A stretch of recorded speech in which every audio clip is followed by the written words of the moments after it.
Greetings, comic book fans. Welcome back to the Dude Cave, my fortress of solitude, my sanctum sanctorum. I'm Jason. It is, at time of recording, the 12th of November, 2016, and you are watching Comic Haul Weekly, my weekly video where I share with you the brand new books I picked up this week, and also share my opinions on the few that I've read. Last week there was no video, which I apologise for. Life just got in the way. I ended up taking an extra day at work, doing an extra shift just for last week, and that just kind of put everything out of sync. And then this week has been my week off, but it's just been totally crazy, and I've actually had less time than if I was at work, which I don't know how that's worked out. But anywho, but I'm back like a bad penny. I'm back this week with another haul of books.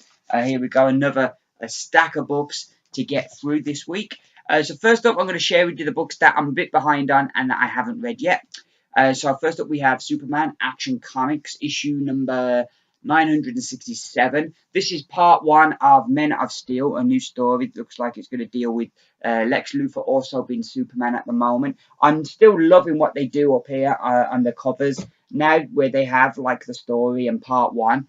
I think that's really easy for people that might be jumping on to kind of see, oh, this is part one of a new story. I can jump in here. So I think that's really good. And I think it's much better than the big number one that they have on the Marvel books. I think that, because that looks a bit more elegant than just a big number one slapped on there. Which could also be confusing, because like, is that number one of the issue? If you don't know, if you're new to comics, you don't know. And even if you're not new to comics, because they still do that for number ones anyway. We then have Batman Detective Comics, which I've got to get through the story they did, Monster Men, because I was up to date on this, but because I've not read Monster Men yet. So once I've read Monster Men, I'll be able to get back into this, because I have really been enjoying Detective Comics. This is 944. For some reason, the Batman books don't have a part like with the Superman one. We had like part one and stuff. This is just as the victim syndicate. It doesn't say if it's part one or part two. But yeah, I'm enjoying that book. So I'm looking forward to getting caught up and back into that. Another book I'm well behind. I think I'm on issue 5. We got The Flash, issue number 10. So I've got like 5 issues to get through. But I was enjoying that when I last read it. So looking forward to catching up on that. With another book I was really enjoying was Wonder Woman, issue 10. Got to catch up on that one as well. We then have Steve Rogers, Captain America. This is issue number 7. But kicked off a whole new story arc called Hail Hydra. As you can see, what I was talking about with the number 1 in the corner, I find it misleading. You think it's number 1 of the series, but then you've got number 7, and I much prefer how DC with the elegant just along the top. I think that's much nicer. But yeah, I was enjoying this first issue. I really hated this, and I was just like, oh my god, I wanted to burn my issue. But then issue 2 started winning me over a bit, because it kind of gave a lot of backstory to stuff and kind of explained what was going on. So I kind of was a little bit more on board. And then issue 3, there was like a kind of a revelation near the end of issue 3 that totally got me on board. And I'm like, yeah, I'm really intrigued with where this is going to go now. So yeah, this it won me back. But then we had the whole kind of Civil War 2 crossovers, and I fell behind on it. We got Daredevil issue number 13. I've got 2 issues to catch up on this, and then I'm back on board. This started off a bit slow, but the last couple of issues that I'd read, Charles Soule seemed to be really coming into his own with the book, and they were really good. So I'm looking forward to catching up on that. We've got Deadpool Back in Black issue number 3. This is a mini series. I think I might be wrong, but I'm thinking that this follows on from Deadpool's Secret Wars. So I think this is a follow-up to that. But yeah, I'm looking forward to catch up. I've got 2 issues to read of that. I've got them ready by the side of my bed, so I should hopefully be caught up on that soon. We've got Spider-Man Deadpool issue number 11. I'm not sure how many are, but I was enjoying this. I'm not sure how many I'm behind, but I was enjoying this, so look forward to catching up on that. We've then got Star Wars Poe Dameron, which I think I've got 2 issues of that to read, and then I'll be up to date. Star Wars The Force Awakens, the adaptation of the film. This is the final issue, issue number 6. So finishes it off. This is one I'm not as in a rush to finish, because I pretty much know what's going on. And from the first issue I read, they're not really going away from the story. Like, sometimes when you read novelizations or comic book adaptations of something, they might add something extra in there that you don't get in the film, from either that they've cut from the script or just didn't make the final cut for some reason, and you get that extra bit of information. Unfortunately, you haven't got nothing here, so it's just kind of a straight representation of the movie, which isn't bad, but it's kind of like you've kind of it's always a nice treat to get that extra. So there was nothing in issue one. There may have been in the following issues, but it seemed like it was just going to be a pretty straight adaptation. So I'm not as in a rush to get that. Another book I'm enjoying, I'm looking forward to catching up on, is the Uncanny Avengers issue 16. Again, this I was up to date on this, and we went into Civil War, and I've got the Civil War issues to read before I can get back into the story. We've got Wrath of the Eternal Warrior, which I've nearly caught up on, so I'm looking forward to getting back into that. This week, the back issue, I got my back issue, BPRD Hell on Earth, issue 111. I've kind of, my comic shop, it works out cheaper to buy them from there in the back issues than to get them on eBay. I think looking through them, I think there's a gap now, so I might have to go back to eBay. But I mean, issue 118 was the next one, so I don't know. I don't have to pick up a few Abe Sapien issues instead, because they've got them at the same price. So I can get that caught up on, or keep catching up on this and just kind of plug my gaps later, maybe. I don't know. I'm going to have to decide. Decisions. So the rest of these books now are the books that I've read. We've got Doom Patrol, issue number 3. This is part of DC's Young Animal line of books, and I'm really enjoying this. This book's really growing on me. First issue, I was totally, like, I didn't know what was going on. I just knew I liked the main character, Casey. And this issue, we get a lot more kind of backstory to the characters, and we're finding out more. And one of the things that I think is really done well about this book is that you get the sense that there's a lot of history here. That these characters have a lot of history, and that they're going back to the book's history. This isn't like some of the New 52 books where, oh, none of that happened now. This is like totally seems to be in continuity to previous runs of the book. And so you get the sense that there's this history to it, but it never impedes your enjoyment of the story if you're a newbie like me. That they give you enough information that you're like, you can get the gist of what's going on here and what's going on with the characters and stuff. So I'm really enjoying this. I get deeper and deeper into the book, and I'm a deeper enjoyment from each preceding issue. So I'm like it. The other thing that I really like that feels really old school is they have these fact files in the back of the book. So this issue, we've got a Space Case and we've got Mother Panic. So yeah, it's like, it's not just on the characters from this book, but from the Young Animals line of books introduced. And I think it's a really nice way to get to know those characters a bit more, and kind of gives the book a real old school kind of feel. Then next up, moving over to Marvelous Marvel, we have the Avengers 1.1.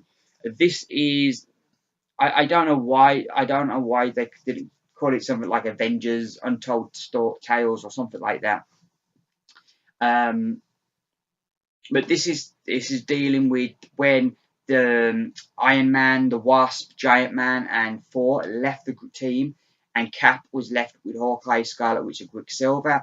And this is kind of like an untold story of like what happened next. I really like the art in here. The artist really makes it feel of the time while also not feeling out of date for today. And I can't make my mind up how much of it is the artist's art and how much of that old school feel that we've got here is because of the colouring. That the way the book is coloured gives it that old school kind of vibe. But then I'm thinking it's the art as well. So I can't really decide for sure which one's which. But I really enjoyed this. I loved it. We've got old school kind of like Hawkeye.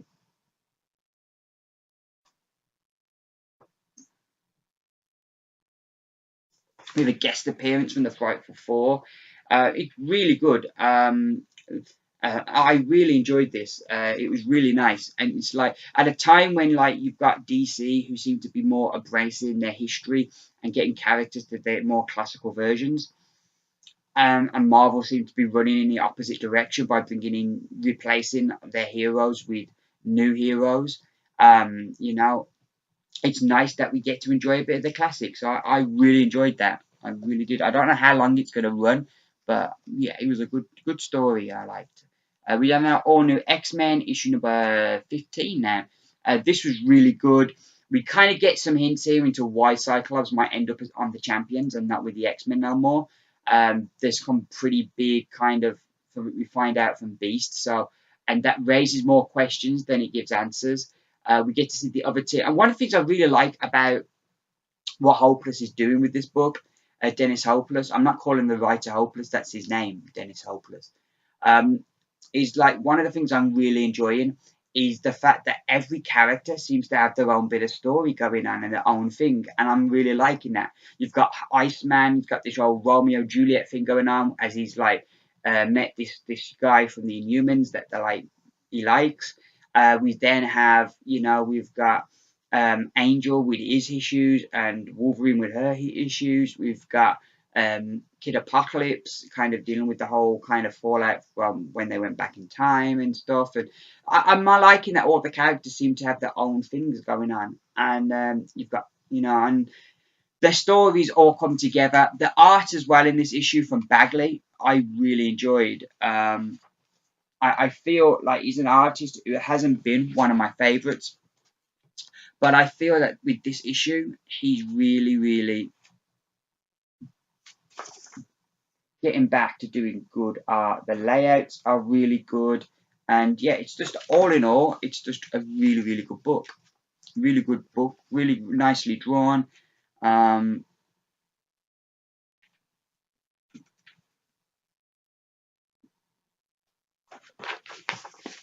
So yeah, all in all, yeah, I'm liking this. I'm liking this a lot.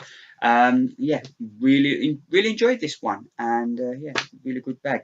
Next up from Boom Studios, we have WWE Then Now Forever. This was really good. Feels really thick. $3.99 book, yeah, it feels really thick. It's a series of different stories. For those of you, WWE, they're a wrestling company. Used to be WWF, but they lost the rights to that name. So now they're known as WWE. And they're bringing out an ongoing book. I figure it's an ongoing book that's going to be written by Dennis Hopeless. And that's coming out in January. This is kind of like a prequel to that, if you will. The first story in here is written by Dennis Hopeless. And it's kind of what I gather from that this is the story that we're going to follow. And it follows the last days of the Shield as Seth Rollins prepares to double cross his Shield brothers, Roman Reigns and Dean Ambrose. I felt the characterizations in that story were spot on for the characters they play on TV. And I really liked it as a whole. And it definitely leaves off in a really interesting place.